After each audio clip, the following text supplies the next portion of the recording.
Good morning, good morning, good morning. Welcome back to Football Heritage TV on a beautiful sunny day in South London. Excuse the hair, it is the day that I get my hair cut, so it looks an absolute mess. But look at it, the sun is shining, it's glorious. Tottenham are second in the league table, just one goal behind the Gooners. And all is well with Thomas Frank as our coach. But, let's not let that deflect from the fact that Tottenham Hotspur have 8 days left of a transfer window. 8 days. It closes not tomorrow, but Monday, the Monday after at 5 p.m. So as of 5 p.m. today, there will be 8 days exactly for Tottenham Hotspur to make the transfers we needed. Now, already I'm seeing the usual. Spurs have started the season well. That means we don't need anyone. See, the squad is good enough. The squad can cope. We can challenge. And I think those people, give your head a little wobble. Just give your head a little wobble and welcome back to the room. Spurs have started brilliantly. There's no doubt about that. A convincing 3-0 win at home. An even more convincing 2-0 win away against Manchester City. But the problem is, Tottenham Hotspur have a number of games this season. Tottenham are not playing Europa League. We're in the big boys league this year. We're going to sit at the adults table. There's no kids table this season. We don't have the stabilisers. They've been taken off. And we're now playing with the big boys. We could have up to 60 games this season. And this squad needs numbers. This squad needs numbers. Now, for as great as yesterday was, the worrying thing for me is when you looked at that bench, there wasn't a lot coming off there, was there? There wasn't a lot coming off the bench. If you look at it, other than, Odegaard, Solanke, they did okay when they came on, but there's not loads there. Other than Odegaard and Solanke, there's not really anything coming off that bench. And Spurs are in dire need. Spurs are in dire need of reinforcements. Of a quality level, by the way. Of a quality level. So, with 8 days to go, what are Tottenham going to do? Now, we all know that Tottenham desperately need a playmaker. A creative midfielder. An attacking midfielder. Whatever you want to call it, Spurs need it. But what I don't want to see is what I'm seeing reported now is that Tottenham are going to try and hijack the Crystal Palace deal for Rl Khannouss of Leicester. Now, let me set the record straight. I don't think Rl Khannouss is a bad footballer, but there are levels to this. And Tottenham cannot be seen to be going from Gibbs White and Eze to Rl Khannouss. That for me would show utter disdain for the fans. That for me would show that we are not serious and that there is no planning. You have option A, option B, option C, option D. And if option C after Gibbs White and Eze, if that is Rl Khannouss, then I worry about our scouting network. Now, as I've said before, I see YouTubers, I see football fans, I see posts on Facebook and Reddit and that. All these people that go, oh, you don't understand how good Rl Khannouss is. Sure, in 2 years' time, this guy's going to be the greatest playmaker ever. Sure, but again, it's copium. These are the same fans that last summer were making these videos about Bergvall and Gray change Tottenham. Well, they didn't last year, did they? One struggled to get in midfield, and the other one, for me, had a good season, Bergvall, but wasn't given a position. And he's a good player, but again, he's nowhere near ready for me to be a first-team starter. These are the same people. Keep Donnelly. Keep Mikey Moore. Guys, we're a Champions League football club now. We are once again a Champions League football club. If we start buying Rl Khannousses and the fans start enjoying that and start going, yeah, that's a really good signing, we can't then complain about the ownership. You can't complain about the chairman for not buying better if that's what you want. Right now, there are levels to this game. And I'll ask you this. Would the other Champions League clubs buy players for the first team to rock straight into the first 11 at the level of Rl Khannouss? Would Chelsea? Nope. City? Nope. Arsenal, Liverpool? Even Newcastle? Nope. Now, I know people will say, well, Newcastle got Ramsey, but for me, Jacob Ramsey was bought with squad depth because when they've got their best 11 out there, it's not going to be Jacob Ramsey, is it? So when we look at this and when you break this down, you have to ask yourself the question, what is it that you as a Spurs fan want? What is it that the board want?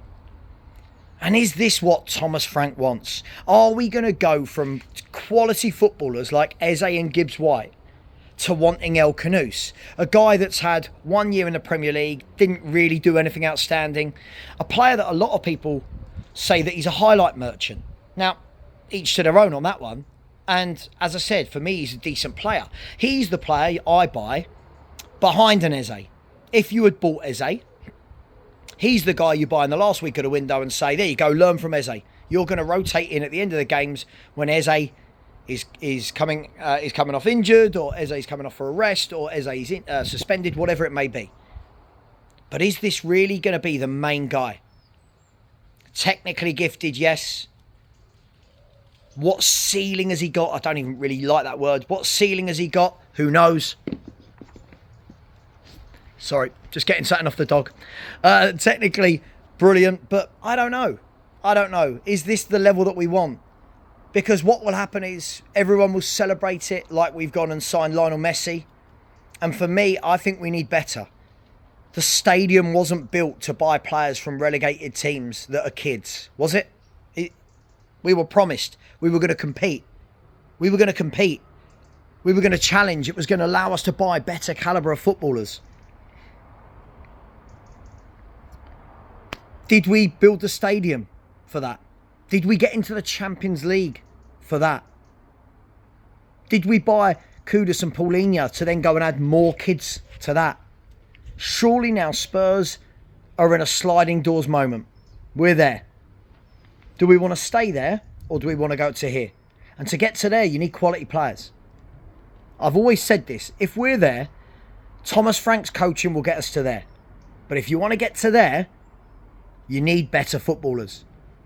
I've got no issue with Thomas Frank. He's an absolute superb coach. I wanted him. I think everyone knows by now how much I like Thomas Frank. But you have to give the man a fighting chance. And at the moment, he's got one hand tied behind his back. And everyone is going to expect miracles every game. Everyone is going to expect what we saw yesterday every game. I'm seeing it already. I'm seeing it already. People going, oh, but do we need a playmaker? Yes. But if we buy a playmaker, what happens to Sarr or Bentancur? Well, that's what the top clubs do. They have multiple players, top players that can rotate. So, for me, I think Spurs are at a sliding doors moment. And we've got 8 days to go. I don't want Rl Khannouss. I'll say this now. If he joins, I will, of course, back him. I'll get behind him. Fine.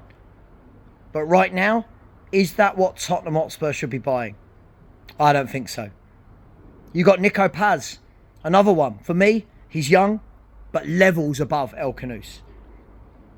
Do I particularly want him as my first choice? No. But I think the problem that we've got with that and the Nico Paz stuff is we have left it till 8 days to go in the window.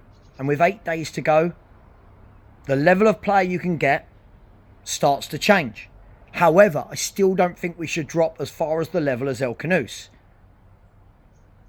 Nico Paz, can we get that deal done? Lots of reports last night from Damasio saying that Tottenham are putting a 50 million bid, which I don't think is going to get the deal done anyway. People have got to remember when they're saying, oh, Paz isn't worth 70 million. I think what they've got to remember is that Real Madrid have the 50% sell-on clause. So whatever Como sell the player for, Real Madrid get 50% of that. And to Sean Butler's point last night on the Spurs review, why wouldn't Real Madrid then just buy the player back for the 8 million, 7 million buyback clause they've got and sell him themselves for 65, 70 million quid? So, Tottenham, again, we're leaving it late.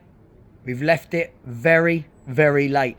And I'm just going to say, this is why I hate it when people talk about, as long as the player comes in before the window shuts. But this is what happens when you leave it this late. There's no logic to doing this. You don't get better deals. What we're seeing is Paz will have extra money added on. Savio will have extra money added on because this is the last week of the transfer window. So when you remove the emotion of how great everything's been the last couple of weeks, results-wise, and it has, brilliant. PSG, great draw. Burnley, Man City wins, brilliant. But when you remove that emotion and look for the bigger picture, this is a massive 8 days. And I really hope that Tottenham don't sell out on us again. Not more kids. Learn from last season. The Bergvals, the Greys, the Odebergs, they're okay for the future, but we need something for the right now. Let me know your thoughts. And again, I don't want to be too harsh on Rl Khannouss. I do think he's going to be a very good footballer. But right now, we need for the now. Let me know your thoughts. Take care. And as always, come on, you Spurs.